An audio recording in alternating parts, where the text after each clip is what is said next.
I will list them. Okay, they just fell.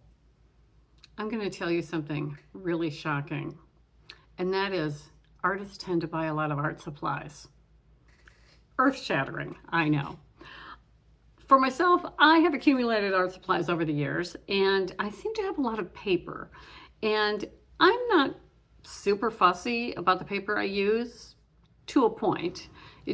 I've tried a few different surfaces to paint on, and I thought I'd do finally a deep dive into the papers that I own right now and see which ones I liked best, see which ones performed as far as color goes, and also that it could accept line work.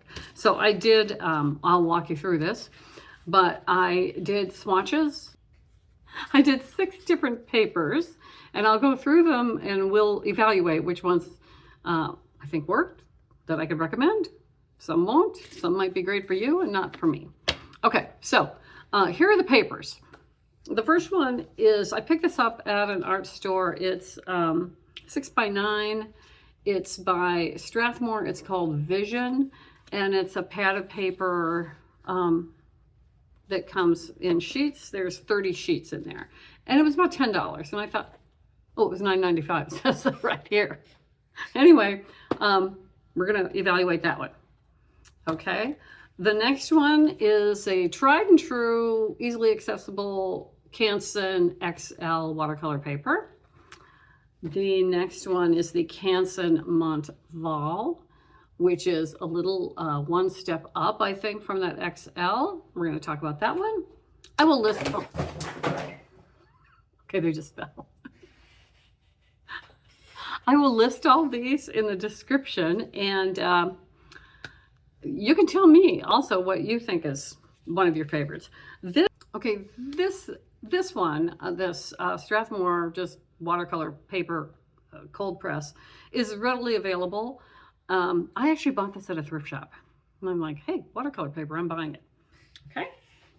Then we have, which has been one of my standards, which is this Blick Studios. You can buy it online, or if you're lucky enough to live near what I call the mothership of Blick art supplies, that's great. You can buy it in store.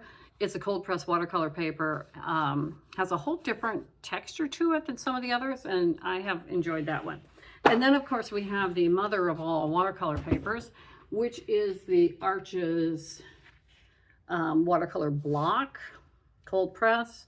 I actually acquired, I should say, 3 blocks of these. I've used some of this, but I have 3 of these, and it's going into the test as well. I got it at a super great price at an estate sale. So sometimes you can find stuff like that there. Anywho, I'm going to go through and let's decide which papers I should rebuy and which ones I will just use up what I have. So I hope you enjoy this, and let's do this deep dive. Okay, we are ready to test the watercolors. So here's what I did. I cut each paper that I had from my pads. It's 2 inches by 7 inches. Doesn't really matter. And I'm going to do the same color. I'm going to do about maybe 6 different colors on each one of them. And then we'll compare how saturated the color looks. We're going to try to keep it as consistent as possible, but you know, I'm human. And that's how we're going to do that. And then afterwards, I'm going to try line work on top, because almost everything I do has line work with it. I want to make sure that I get a nice, fairly solid black line with my markers. Okay, so and normally I use some version of the Micron waterproof marker in various sizes. I have a couple different ones, and we're going to test all of them on these different papers. So we'll do that in the second part of this video. So let's get started. I'm going to move these aside. I'm going to do this somewhat systematically. I'm going to move these aside, and I'm going to use my regular palette. There's a variety of paints in here. Most of them are Blick Studios private label, which they don't make anymore. There's a couple of, I think these 2 are Winsor Newton Cotman, I think everything else are the Blick Studio, but all the colors are listed in the description, and so you can match with whatever brand you're using. Okay, so I'm gonna get started, and the first thing we always do with watercolor, of course, is activate our paints.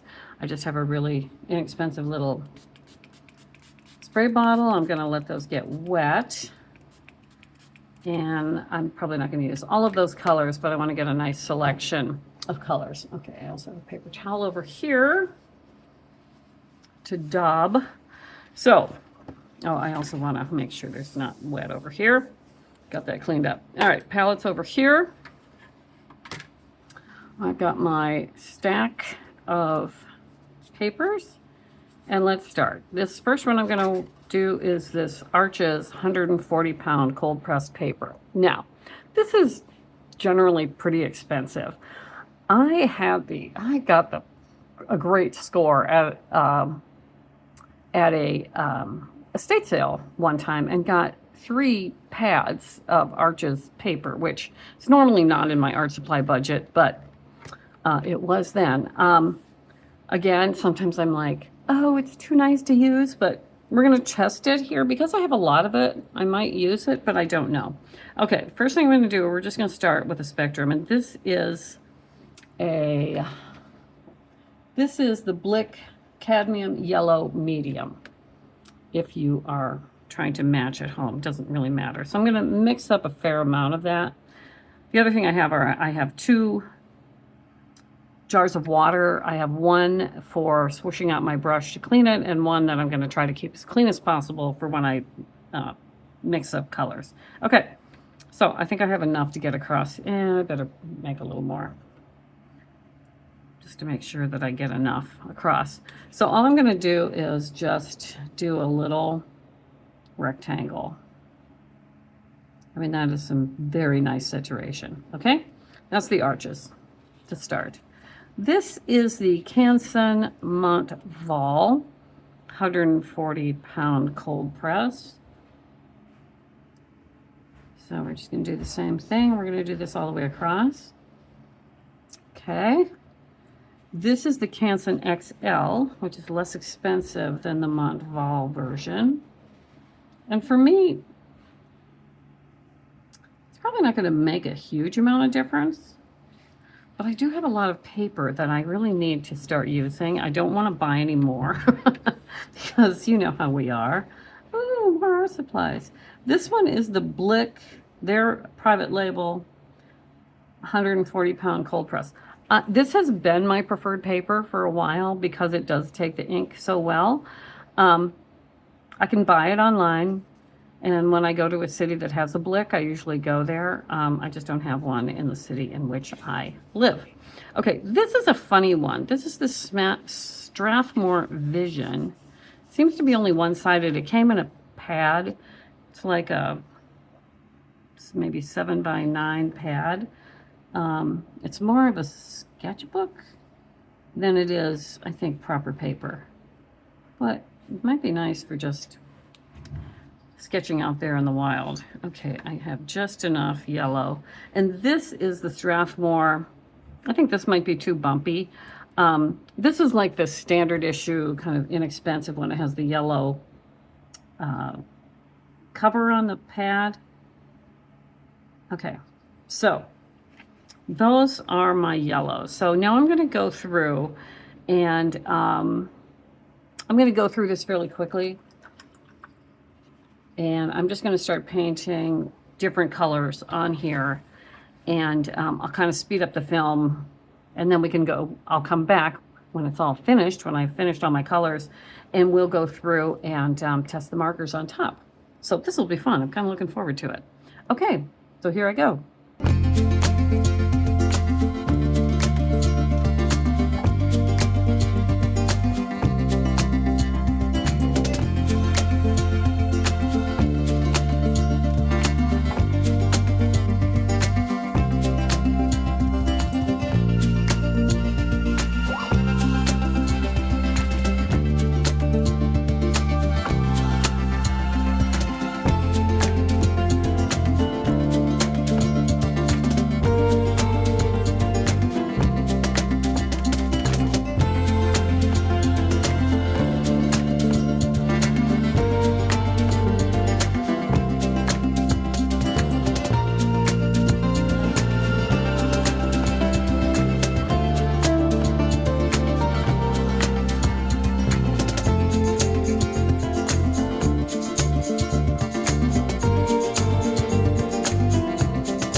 this is interesting so far. Now, I am going to put these back in some sort of order that you can see, and we can evaluate. And it's interesting what I'm seeing here. Let me get them lined up so they'll all fit within camera range. And wow. Okay, we have some differences here. Are we all in? Are we all in? Yes. Okay, it's really interesting. So before I just want to do a quick evaluation. They're not 100% dry, but we'll get the point. I'm evaluating for a couple things. One is when I do the line work on top, then I'll know which ones I can eliminate for my usual line work type artwork. Just for an example, excuse my giant arm. You know, I use little tiny, I use this thin micron to do my line work. Sometimes it's more whimsical. Sometimes it's a little more realistic. I don't go super realistic, so I'm not worried about, like, do I have enough landscape colors or anything like that, because I don't really do landscapes unless they're super whimsical. So this is what I'm going for, is to make sure that my line work doesn't get all clunky because of the texture of the paper. Anyway, but on the other hand, I also want some really nice rich colors. At my first glance, clearly the most saturated is the Arches cold press, which is the most expensive. It's very lush. It just really, I don't know if it's soaked into the paper or what the properties are, but it really took the paint, and it's really vibrant. This has been my go-to paper, this Blick cold press, and as I'm painting on it, you can see that the saturation just isn't there. I think it's sitting more on top of the paper. This, I would say, has more of the qualities of a Bristol board, which I don't love for watercolor. So even though this has been my go-to, I'm getting a little wonky on this one. I mean, I love these colors. You can just see the difference in how vibrant they are, but I don't know if I can do my line work on here. Sort of closer to the price point of the Blick is this Canson XL that is very accessible. You can always get that at a craft store, or I know Walmart has even had it in the past, either in a pad or like a spiral pad or like a journal type thing. This has pretty good saturation. It's similar to this Blick. Blick, obviously I can only get it Blick. I think this Strathmore Vision is that small pad. I think I'm going to eliminate this from my day-to-day because it's more of a traveling thing and it's only one-sided. I think it's kind of a down market thing. I think the color saturation is fine. It's pretty rich. It's very comparable to this Canson XL. But I'm going to eliminate this from our true decision making on what's the best paper to use on a day-to-day basis, just because it's kind of a weird anomaly. So, but I like it, and I will try the line work on that. So let's take that away for a moment. So we have the other Canson, which is a step up from the XL. This is this Montval, and that has very nice saturation. It's very similar to the XL. I think the texture feels similar. Again, the proof will be in the line work. And then this one is the Strathmore. It's that yellow pad you see at every craft store. It's not very expensive. I think it's a little too textury for what we're after. It has good color saturation. Of course, the Arches has the best color saturation, but we'll have to see. Now, if it works, I will certainly use up the paper that I have. If it doesn't, I don't know what I'll do with that because it's too good to like just donate. I just want it because it's Arches and I got such a good deal on it. So anyway, we're going to go through here. I'm going to rank these now, how I think I'm going to like them, but we'll see when we do the line work. So I will come back and we'll try out some line work and see what we think. This is kind of interesting. Okay, to me it is. All right, I'll be back. Okay, so here we are. These are pretty well dry. They are dry, otherwise I wouldn't be here. I'm going to try 3 different pens on these. And these are pens I use fairly interchangeably. This one is the Staedtler Pigment Liner. It's a 0.3. These are all waterproof, archival quality. This is a Faber-Castell Pitt Artist Pen, again, waterproof. This is a 0.3. And then this is a Micron. I'm using the 01 of this one because I wanted to make sure, because I really like that really fine line. I used a finer line on, like on this one. You can get some really, really lovely line work on these. So I want to make sure that this really fine line works as well. Okay, so let's start. I think what I'm going to do is on each one of them, including the one where it's kind of the outlier, I'm going to go in with a line with confidence. Okay, that's a little clunky. This is the arches. This is the Faber-Castell. It's pretty good. It gets a little, I think I have to like press harder to get a good connection there. And then this is the Staedtler.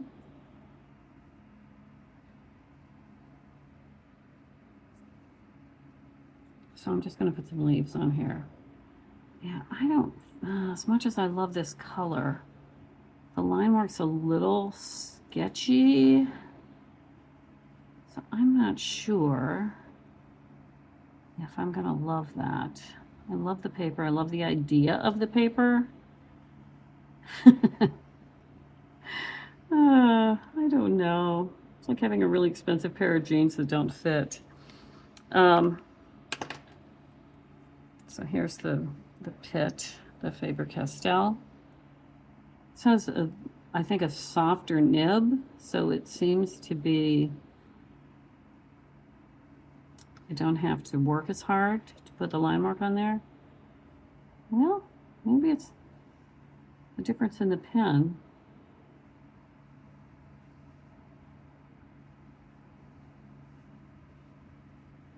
Okay, so that's the Faber-Castell.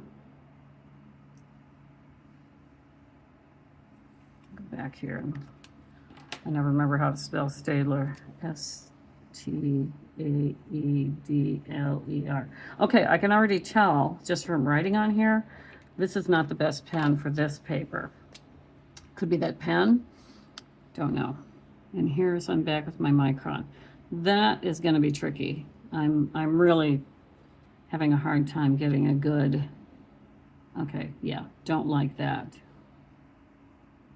Okay, so what are we learning so far? So far, the 0.3 Faber-Castell seems to be the favorite on this paper. Well, isn't that interesting? This is a Micron.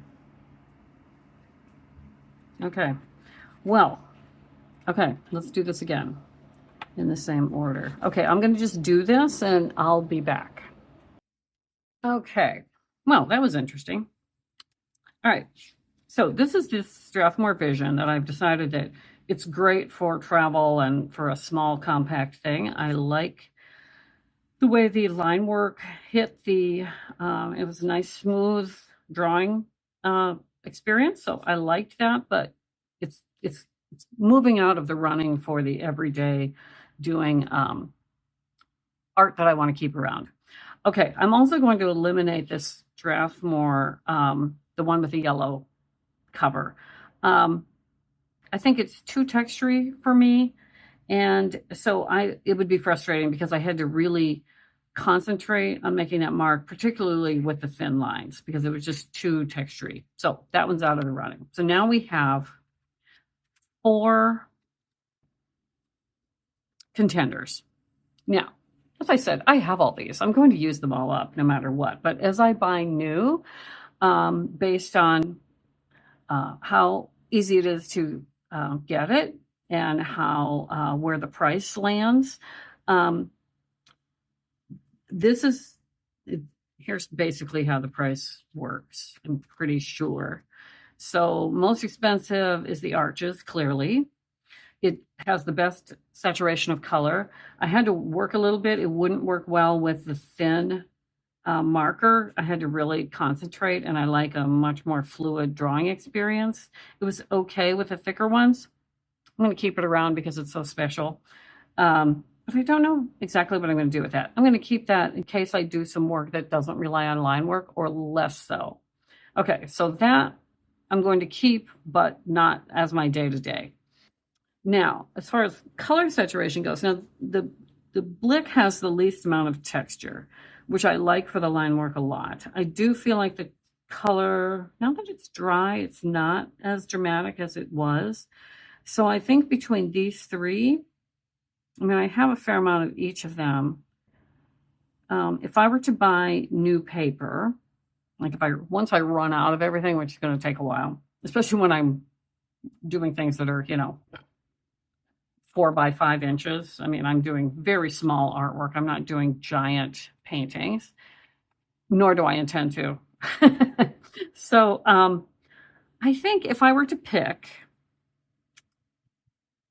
I think I would probably go with this Canson Montval. I think it's got the best color of these three. I think it's got the best color saturation, but by not a lot. It's pretty close now that these have dried. Huh, that's interesting. Now that they've dried, they're very similar. There's a little more intensity, but of course it could be how I applied it. I was trying to be as consistent as possible. I think this is fine too, as far as a nice grade paper. So, I think I've come down to these three. This, the Arches, the gold standard, but for what I'm doing, maybe not. So that was my highly, highly researched and tested paper exercise. And I hope you find that helpful. I think the best paper to use is the one you have until your budget allows you to buy something a little upgrade if you want to, or you may be already using one of these and you're like, hey, it's good for me. So, okay, well, that was really interesting. I'm really glad I did that. And I'm going to keep these because as time goes on, I'm going to want to be reminded of how this works. And I may even put them in a notebook or something. Okay, well, thanks so much. I hope this was helpful for you. And I will have more of these sort of deep dives on paper and paints coming up. So thanks so much for being here. And hey, be kind to yourself today and have a wonderful creative day. Take care. Bye.